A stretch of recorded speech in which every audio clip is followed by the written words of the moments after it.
अस्सलाम वालेकुम। मैं हूं फैसल मोहम्मद और आप देख रहे हैं हमारा YouTube channel views of Faisal Mohammad. कल के व्लॉग में मैंने आपको आला अदलिया के हवाले से और जो कुछ पाकिस्तान में हो रहा है कुछ अहम मालूमात आपको दी थी। आज का व्लॉग भी उसी पस मंज़र में है और अगर आपने मेरा कल का व्लॉग नहीं देखा तो उसे ज़रूर देखें ताकि आपको ये तमाम सिचुएशन जो बदलती हुई इंतहाई अहम सूरत हाल है पाकिस्तान में और ख़ास तौर पे आलमी सतह पर वो आप मुकम्मल तौर पर समझ जाएँ। यानी ये दोनों ये जो मेरे व्लॉग हैं ये समझिए दो किस्तों में आप इसको कह सकते हैं। लेकिन इसी दौरान मेरी एक आपसे गुजारिश होगी कि अगर आपने अब तक मेरे चैनल को सब्सक्राइब नहीं किया तो बराह करम इसे सब्सक्राइब कर लें और इसे शेयर भी करें अपने दोस्तों में।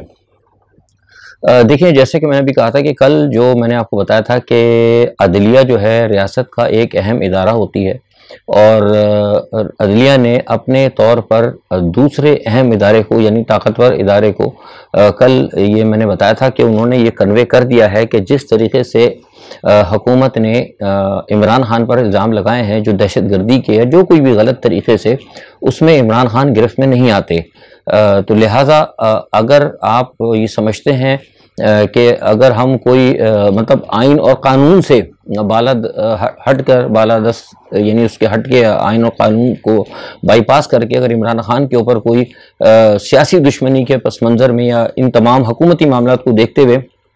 अगर कोई इमरान खान के साथ हम कोई फैसला करें या उनको कोई सज़ा दें तो ऐसा नहीं हो सकता। ये बात कल मैंने आपको वाज़ेह तौर पर बताई थी और ये भी बता दिया था कि उसी पस मंज़र में फिर आपने उसका रिएक्शन भी देखा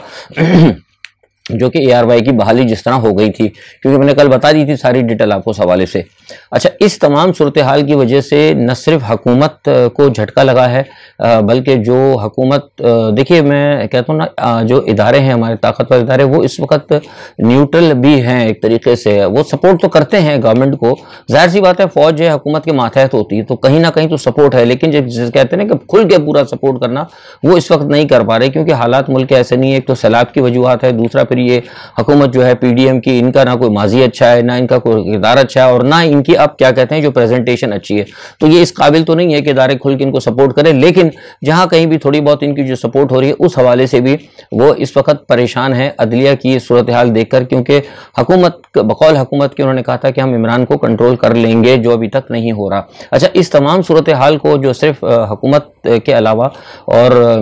जो आपके अहम इदारों के अलावा नवाज शरीफ ने भी महसूस किया है और नवाज शरीफ ने भी देखा है कि जिस तरीके से उनको ये ख्याल था, जैसे मैंने आपको पहले कहा था ये बात कि ये एक तयशुदा बात थी कि इमरान को फौरी तौर पर बंद कर दिया जाएगा, इनको नाहल कर दिया जाएगा। नाहल तो खैर अभी भी होने हैं, वो मैं आपसे बता रहा हूँ, वो आगे बताऊंगा आपको, लेकिन को दहशतगर्दी के मुकदमे में उनको पाबंद सलासल वगैरह कर दिया जाएगा। अदलिया जो है मतलब कोई इस किस्म का काम करे वो जो है अब उसके ऊपर इनको ज़रा नाउमीदी हुई है। तो कल नवाज शरीफ साहब ने एक बात इनको ये कही है कि भाई अगर वो सिर्फ एक काम ये करें कि नवाज शरीफ साहब की नाहली को ख़त्म कर दें वो वज़ीर आज़म नहीं बनेगी। ये इन्होंने एक बहुत बड़ी कल ऑफर नवाज शरीफ ने की है, लेकिन अब देखना यह है कि आया क्या इसके ऊपर कोई बात होती है आगे। अभी फिलहाल उसको कुछ कहा नहीं जा सकता, लेकिन नवाज शरीफ की तरफ से ये एक अहम ऑफर आई है। कल कुछ लोगों ने मुलाकात की थी नवाज शरीफ से, यहाँ से लोग आते जाते रहते हैं तो उनके साथ ये बात हुई है। अच्छा, दूसरी तरफ आपने आज ज़रूर ये खबर सुनी कि IMF की कंट्री रिपोर्ट आई है जिसमें IMF ने कहा है कि तमाम जो कुछ हुआ वो मतलब उसमें जो मुख्तसरन ये कि फिर व्लॉग लंबा हो जाए बता दूँ, उन्होंने मतलब सारे तमाम चीज़ों का जो है ना जिम्मेदार जो है वो इमरान खान को करार दिया है। तो मैं समझता हूँ जो कुछ मैंने आपसे कहा था इससे कबल भी मैं अपने व्लॉग्स के अंदर के मेरा खुद IMF के कुछ लोगों से अहम लोगों से जो राब्ते हुए थे वो बकौल उनके वो ये कहते हैं कि ठीक है जो कुछ भी उस वक्त के दौर PTI की हुकूमत ने जो किया था वो उनके साथ उनके मामला थे, अगर उन्होंने उसको ओबे नहीं किया या अगर कोई मामला थे या वो कहते हैं कि अगर कई जगह बहुत सी जगह उन्होंने उनके मामला को नहीं माना था तो लेकिन उन्होंने कम से कम फाइट ज़रूर किया था। लेकिन ये अब चूंकि हुकूमत इस वक्त IMF की जो इस वक्त शराइत आई हैं और ये शराइत जो है क्योंकि ख़ासतौर पे अमेरिका बहादुर के कहने पे आई हैं और इसका मकसद पाकिस्तान को दीवार से लगाना है, ये मैं आपको सारी चीज़ें बता चुका हूँ। और मिफ्ता इस्माइल के हवाले से भी आपको मैं बता चुका हूँ कि मिफ्ता इस्माइल बुनियादी तौर पर, मैं पहले भी कहा था याद है आपको और मेरी वीडियो आप देखते हो कि मिफ्ता जो है ना हुकूमत के आदमी थे और ना ही ताकतवर हल्कों के आदमी थे, वो IMF के कहने के ऊपर लगाए गए थे। उन्होंने अपना काम पूरा कर लिया है और काम पूरा करने के बाद उन्होंने पाकिस्तान को फंसा दिया बुरी तरीके से, अब वो चले आएंगे। और आपने सुन भी लिया कल मिफ्ता इस्माइल ने कहा कि मैं शायद 1 आध महीने रहूं और हुकूमत तो शायद आगे रहेगी, लेकिन मेरा कोई पता नहीं मैं कब चला जाऊं। तो खैर कहने का मकसद ये है कि इस वक्त जो कंट्री जो रिपोर्ट आई है इसके अंदर जिसमें इमरान को जिम्मेदार करार दिया वो बिल्कुल गलत है। और इन्होंने सिर्फ मिफ्ता इस्माइल के कहने के ऊपर, क्योंकि मिफ्ता इस्माइल उनके लिए काम करते रहे, उनके हवाले से उन्होंने काम किया, तो लिहाजा उनको सही साबित करने के लिए या उनको थोड़ा सा क्लियर करने की खातिर उन्होंने IMF ने एक कंट्री रिपोर्ट बनाई है। और मैं आपको पहले भी कह चुका था कि ये IMF के चक्कर में आप लोग पढ़ें, IMF से आपको कोई इतना फायदा नहीं होने वाला, क्योंकि IMF ने नेक नीति से आपको दिए ही नहीं ना। जो जितने भी अभी आपसे मुआहदा भी किया है इन्होंने, जो मिफ्ता इस्माइल ने किया है मौजूदा हुकूमत ने, उसके अंदर नेक नीति शामिल नहीं है। मैंने आपको पहले कहा था कि डॉलर सस्ता नहीं होगा, एक दिन गिरा आप देखें डॉलर ऊपर जा रहा है। मैंने आपको बात बता दी थी कि ना IMF से आपको फौरी तौर पर रिलीफ मिलने वाला है, ना फेटअप से मिलने वाला है। मैं बार बार आपको कहता रहा हूँ। अब वो फेटअप वाले भी आए थे, आपको पता है गुज़श्ता दिन मैंने बता दिया था, वो आके यहाँ बात करके सुना, मेरे ख्याल से वो शायद चले गए हैं, कल चले गए या पता नहीं आज सुबह चले गए हैं, लेकिन बहरहाल वो करके चले गए। वो तो पहले ही मुतमईन थे, लेकिन फिलहाल फेटअप भी इस वक्त कुछ नहीं करेगा, उस वक्त तक नहीं करेगा। ये मैं आपको बता रहा हूँ, मेरे सिफारती हलकों ने बताया कि जब तक भारत की लॉबिंग जो है फेटअप के अंदर जब तक नहीं होगी कमजोर, या जब तक भारत की तरफ से फेटअप को ग्रीन सिग्नल नहीं मिलेगा, तो उस वक्त तक जो है फेटअप पाकिस्तान को कोई रिलीफ नहीं देने वाला। ये मैंने पहले भी कहा था और आज भी अब तक मैं अपनी खबर पर कायम हूँ। हो सकता है कल कोई तब्दीली आ जाए तो नहीं पता, लेकिन ये आज तक मेरी खबर है। अच्छा, दूसरी एक चीज ये है कि इमरान के हवाले से मैंने बताऊं कि इमरान साहब जो है अभी तक माफिया के हवाले से अपने स्टेटस को के खिलाफ वो जंग लड़ रहे हैं। और बहुत से लोगों ने कल मुझे एक दो तीन साहबों ने कल फ़ोन भी किया था। वो ये कहते हैं फैसल साहब आप जो है कुछ थोड़े से गैर जानिबदार नहीं हो रहे, आप इमरान खान को सपोर्ट करें। देखिए मेरी बात सुने, मैंने पहले भी कहा था कि मैं इमरान खान को सपोर्ट नहीं करता, मेरा जो है ना तज्जिया जो है ना बिल्कुल गैर जानिबदार होता है। मैं मिसाल के तौर पर देखिए, मैं कहता हूँ कि इमरान खान माफियाज के खिलाफ थे, तो अब वो थे ना उनके खिलाफ। अब अगर मैं क्या करूँ, अब मिसाल के तौर पर मैं एक छोटा सबूत देता हूँ। इमरान खान जिस वक्त चीनी माफिया के खिलाफ हुए, तो चीनी माफिया के खिलाफ गए तो इनके साथ कौन था? वो जहांगीर तरीन थे ना, जहांगीर तरीन के करीबी दोस्त थे। तो अगर इमरान खान चाहते तो फिर ना जाते चीनी माफिया की तरफ, लेकिन वो चीनी माफिया की तरफ गए। तो चीनी माफिया उन्होंने अपने दोस्त को नजरअंदाज किया और चीनी माफिया की तरफ गए। नतीजा क्या हुआ कि जहांगीर तरीन उनसे नाराज हुए और वो PDM के अंदर PDM को जाके प्यारे हो गए। ऐसे ही हुआ ना, तो इसका मतलब है कि इमरान खान दुरुस्त था। तो मैं अब क्या इमरान खान की तारीफ ना करूं? इसी तरह आप देखें जो प्रॉपर्टी टाइकून थे अलीम खान, वो इमरान खान के कितने करीब थे, इमरान खान पर कितना पैसा अलीम खान ने लगाया, लेकिन चूंकि प्रॉपर्टी टाइकून था, प्रॉपर्टी के अंदर वो बहुत बड़ी माफिया बनते जा रहे थे। इमरान खान ने उनको वार्निंग भी दी थी, किसी जमाने में कहा समझाया भी था, लेकिन उनका मामला नहीं रुका। तो इमरान खान ने उनके खिलाफ भी एक्शन लिया। जब उनके खिलाफ एक्शन लिया तो वो भी PDM को प्यारे हो गए। तो फिर अब जाहिर सी बात है, अगर एक शख्स जो है इंतहाई गैर जानिबदार होकर ईमानदाराना तरीके से अगर अपने दोस्तों के खिलाफ भी अगर एक्शन ले रहा है, तो फिर वहां तो मैं उसकी तारीफ करता, अगर तारीफ मैं ना करूं या तारीफ करना अगर आप मैं समझता हूं कि मैं जानिबदारी कर रहा हूं, तो फिर मैं समझता हूं ये फिर ज्यादती होगी। क्योंकि मतलब आप मुझे ये कहना चाह रहे हैं कि जो शख्स अगर कोई अच्छा काम कर रहा है तो मैं उसकी तारीफ भी ना करूं। तो मैंने इस पस मंजर में इमरान खान की तारीफ की थी कि वो माफिया के खिलाफ जो उनका एक स्टेटस को है उस पर वो बरकरार है और वो काम करो। और आज भी आप देख लें, आज भी इमरान खान ने जो भावलपुर के अंदर जो तकरीर की है उस पर मेरा रद्दअमल, जो मेरा तजिया वो यही है कि वो यही बात कह रहे हैं कि भाई जिन लोगों ने मुल्क को तबाह किया है या जिन्होंने इनका बेड़ा गर्क किया है, इस मुल्क को चोरी करके तबाह करके तबाही के दहाने तक ला दिए, इनको इनके खिलाफ आप वो जद्दोजहद करें, वो करें। मैं इनको पाकिस्तान इनके हवाले नहीं करूँगा और उसमें कोई गलत बात भी नहीं है। आलमी सतह के ऊपर पाकिस्तान के अंदर मौजूदा हुकूमत जो है और मौजूदा हुकूमत की कारनामे जो है वो सारी मतलब रोज़े रोशन की तरह है। मतलब मैं अगर कह दूँ या आप कह दें, XYZ कह दें, इमरान खान कह दें, ना माने, लेकिन सारी दुनिया में इस चीज़ को अभी हाल में देख लेना आप। अभी आपने देखा होगा वो बेंटली कार की जो चोरी पकड़ी गई है। अब मुझे बताइए कि लंदन से कार चोरी हो रही नहीं, पाकिस्तान ने माशाल्लाह एक पाकिस्तान का एक और तमगा लग गया कि अब हम बैनुल अक़वामी चोर भी हो गए। यानी लंदन से गाड़ी चोरी करके पाकिस्तान लाई गई और लाने के बाद यहाँ पे आ गई और उसके बाद आप देखें वो पकड़ी गई और उसकी सारी दुनिया के अंदर उसकी मतलब बदनामी हो रही। तो ये पाकिस्तान अब यानी एक तमगा यही रह गया था। मतलब पहले ये था ना कि क्या कहते हैं भाई हमारे सियासतदान चोर हैं, फलाना चोर है। अब हमारे पर जाहिर सी बात है वो कहते हैं कि भाई वहाँ से चोरी के जरिए चोराई गई, चोरी करके फिर सारे पाकिस्तान की गवर्नमेंट की तरफ से भी यहाँ से लोगों ने, सरकारी लोगों ने तमाम दस्तावेजात दी, सारे लोग इसके अंदर सहूलतकार बने और उसके बाद वो चोरी की गाड़ी पाकिस्तान लाई गई। तो इसका मतलब है कि पाकिस्तान जो है बैनुल अक़वामी चोरों में भी पाकिस्तान नाम डलवा दिया इन्हीं लोगों ने। तो फिर क्या बताइए कि इमरान खान का ये स्टैंड गलत है? ये ऐसे में बुनियादी चीज़ है, इन चीज़ों को समझना पड़ेगा। दूसरे हाथ इमरान खान के हवाले से देखिए, मैंने आप जो बात कही थी और मैं अपनी बात पर कायम हूँ कि इमरान खान की जान को खतरा है और ये कोशिश कर रहे हैं, ये कोशिश अभी भी कर रहे हैं आप देखिए इमरान खान की गाड़ी को आग लगी, बहुत से लोग कह रहे थे कि वो अचानक आग लग गई थी। देखिए मैं एक बात बता दूं, मैंने एक बात आपको बता दी थी कि इमरान खान के हवाले से स्नाइपर्स भी आ चुके हैं, ये लोग शैतानी कर रहे हैं, शैतानी मंसूबे बहुत हैं। इमरान खान की गाड़ी जो है चूंकि ब्लड प्रूफ है, तो प्लान इनका ये था कि जब भी गाड़ी को कॉन्वॉय तेजी से जाएगा तो अगली गाड़ी को हमेशा उसको निशाना बनाया, ताकि अगली गाड़ी या तो धमाके से फटे या कोई भी चीज हो तो जाके पीछे इमरान की गाड़ी जो उससे टकराए, और उसके बाद टकराने के बाद जो है फिर कोई हादसा हो, क्योंकि ज़ाहिर है जब कॉन्वॉय चलता है तो तेज चलता है, तो पीछे गाड़ी को अगर डिस्टर्ब करेंगे तो नुकसान नहीं होगा, लेकिन अगली गाड़ी को डैमेज जो है ना, इमरान की गाड़ी से जो आगे गाड़ी होगी ना उसको हमेशा डैमेज करने की कोशिश की जाएगी। तो हो सकता है, और मैं इस चीज को इसलिए नहीं मानता, देखिए वो कहते हैं आग जली, देखिए आग अचानक नहीं लगती। आप गाड़ी मैंने भी चलाई है अल्हम्दुलिल्लाह, पाकिस्तान में भी चलाई, सारी दुनिया में चलाई, यहाँ भी चलाता हूँ। गाड़ी के अंदर अगर आप इस वक्त कोई गाड़ी यानी पीछे तो इंजन तो कोई गाड़ी में नहीं है इस वक्त, फ्रंट के ऊपर अगर वायरिंग के अंदर आग लगती है, कहीं भी लगती है, अगर आप गाड़ी चलाते हो तो आपको पता है इंजन के अंदर आप जब गाड़ी आपके सामने की तरफ जाती है तो हवा आपको अंदर से मिलती है, चाहे वो एसी हो या नॉन एसी हो, तो आपको कहीं भी है उसकी स्मेल आ जाती है कि कोई वायर जल रहा है या गाड़ी गर्म हो रही है, हीट अप हो गई है, फौरन पता लग जाता है। लेकिन अचानक इस तरह जो है नहीं होता, ये अचानक आग लगी है। बहरहाल मैं ये नहीं कहता मतलब, लेकिन ये मैं कहता हूं कि कहीं ना कोई कॉन्स्पिरेटिव थ्योरी इसके अंदर है, इसको बहरहाल देखना होगा, इसको आप मतलब ऐसे इसको छोड़ नहीं सकते।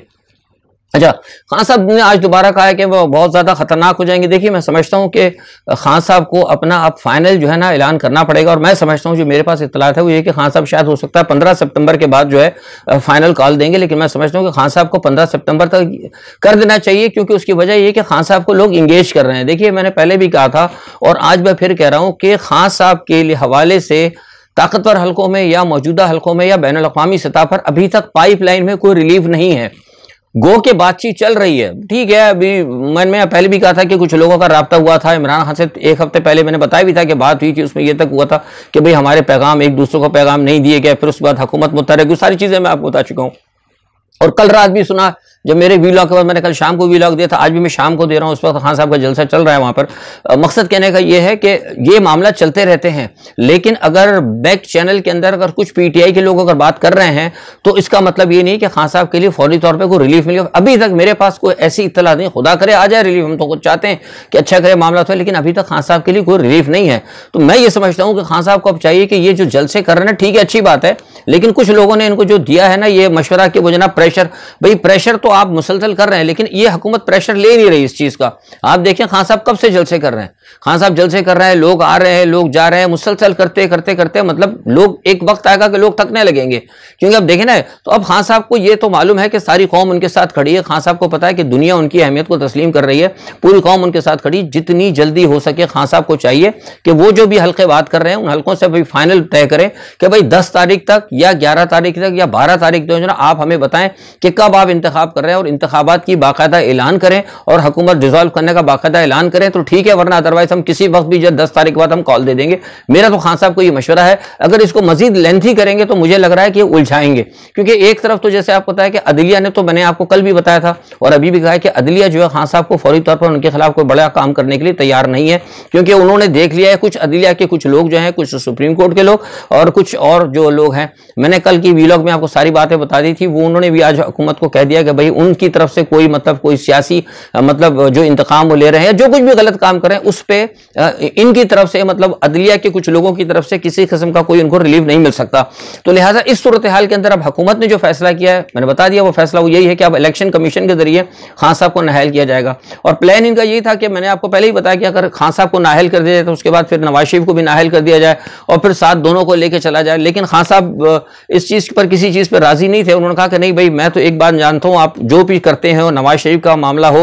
या जिसका जो मामला हो, वो ये कहते हैं कि मेरे पास तो एक स्टैंड है कि आपने इस मुल्क को बेड़ागरक किया है, आप लोगों ने इस मुल्क को तबाह और बर्बाद किया है। आप जो है, हम जो चाहते हैं आप यहां से जाएं, और अगर आप चाहते हैं कि आप हकदार हैं, आप चाहते हैं हुकूमत करना, तो ठीक है आप इलेक्शन में आ जाएं। अगर कौम आपको मैंडेट दे देती है तो ठीक है, मैं हटने के लिए तैयार हूं। और कौम चाहती है कि कुछ चोर उन पर मुसल्लत रहें तो ठीक है, लेकिन अभी जो है कौम नहीं चाहती और मैं कौम की आवाज के साथ खड़ा हूं।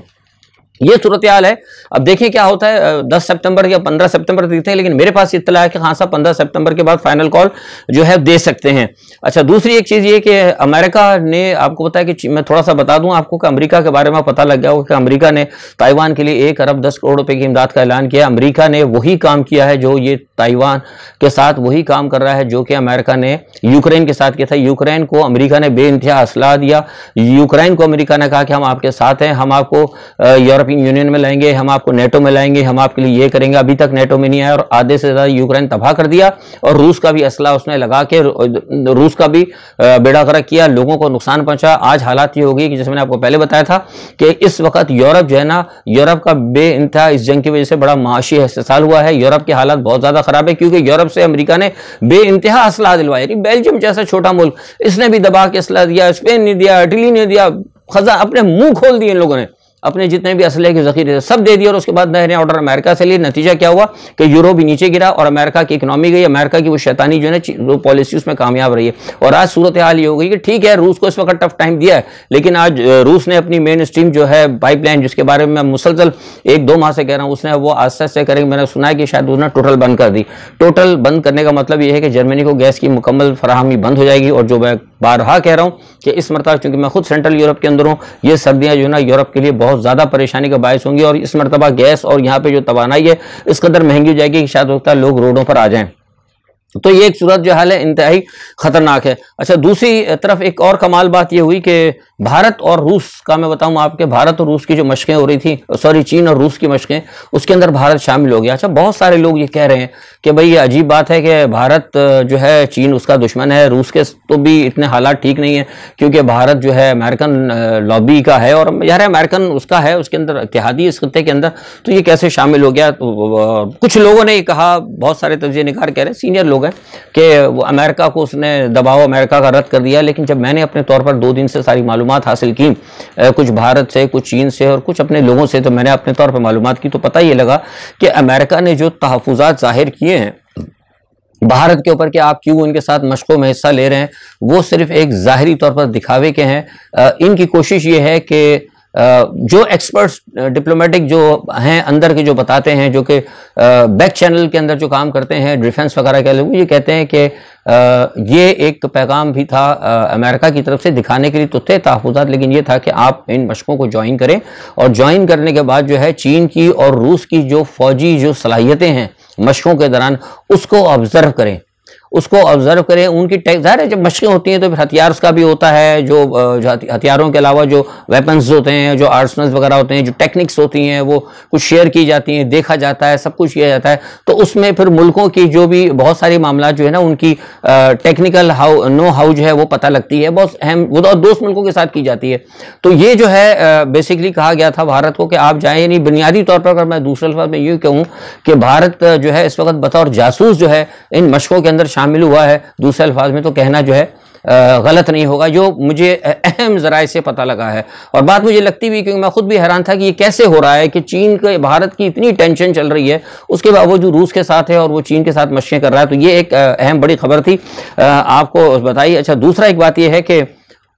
जो बात मैं हमेशा से कहता रहा हूँ कि जो कुछ इमरान खान के साथ यहाँ पे हो रहा है ना, वही वहाँ ट्रंप के साथ हो रहा है, यानी एग्जैक्टली बिल्कुल वही है। यानी बाइडन इंतजामिया ने कहा है कि कल फिर कहा है कि ट्रंप जो है ना अमेरिका के लिए खतरनाक है, और वही यहाँ पे वही बाइडन इंतजामिया जो है पाकिस्तान के अंदर जो चला रही है पूरा सिनेरियो, वो ये कह रही है कि इमरान जो है वो रियासत के लिए खतरनाक है। आप देखें इमरान के लिए कहा रियासत के लिए खतरनाक है, एग्जैक्टली वही सूरत हाल हो रही है। वहां पे ट्रंप के घर के ऊपर छापा मारा गया, जैसे यहाँ पे बनी गाला पे छापा मारने का प्लान था, गो के नहीं मिला, पब्लिक प्रेशर यहाँ बहुत था, पीछे हट गया वो डर की वजह से, लेकिन वहां ट्रंप के घर पे छापा मारा गया और ट्रंप ने कहा है कि जिन लोगों ने मेरे घर पे छापा मारा है उनको हम छोड़ेंगे नहीं, और हम उनसे जो मेरे फॉलोअर्स हैं, जैसे कि इमरान खान के फॉलोअर, उनका जो मेरे फॉलोअर्स हैं वो इसका बदला लेंगे। तो ये सारी सूरत हाल जो है इमरान खान की और इनकी बिल्कुल जो है ना एकदम सेम पोजीशन चल रही है। अच्छा, एक बड़ी मजेदार बात ये हुई कि आपको पता होगा कि हम्बल टोटा जो है वो जो बंदरगाह है श्रीलंका की, वो मिल चुकी है चीन को। तो चीन ने जाकर अपने एक जहाज में कुछ दिनों कबल खड़ा किया था, जो 10 दिन तक वहां पे खड़ा रहा, उसने भारत की तमाम तस्वीरें वगैरह बनाई,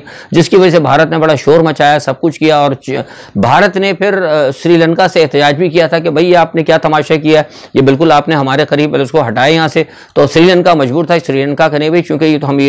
चाइना को दे चुके हैं और हमारा चाइना का ताल्लुकात है, तो इस वजह से फिर वो भारत ने फिर मामलात कुछ देखे कि भाई चीन तो यहाँ पे बढ़ता जा रहा है, तो फिर अमेरिका ने फौरन इस सूरत हाल को देखते अमेरिका ने फौरन उसको IMF को गो हेड किया, और IMF ने फौरी तौर पर जो है श्रीलंका से बात की कि हम आपको कर्जा देते हैं, लेकिन वो कर्जा भी जिस शराइत के ऊपर दे रहे हैं वो भी बड़ा खतरनाक है। उसकी अभी शराइत तो मेरे पास आई नहीं है, लेकिन 1-2 दिन में आ जाएंगी। लेकिन सुनने में आया कि जिस तरह पाकिस्तान को उन्होंने फंसाने की कोशिश की, इसी तरह वो श्रीलंका को भी फंसा लेंगे और श्रीलंका को फंसा कर मजबूर करेंगे कि वो चीन के से बिल्कुल दूर हो। यानी चीन को जहां जाता है वो ठीक है, हम्बल टोटा तो आ गई उनके पास, लेकिन बाकी किसी भी मामलात के अंदर वो चाइना को खित्ते के अंदर कॉर्नर करे। यानी कहने का मतलब ये है कि सारी दुनिया के अंदर जितनी भी सियासत हो रही है वो सब बड़ी ताकतों के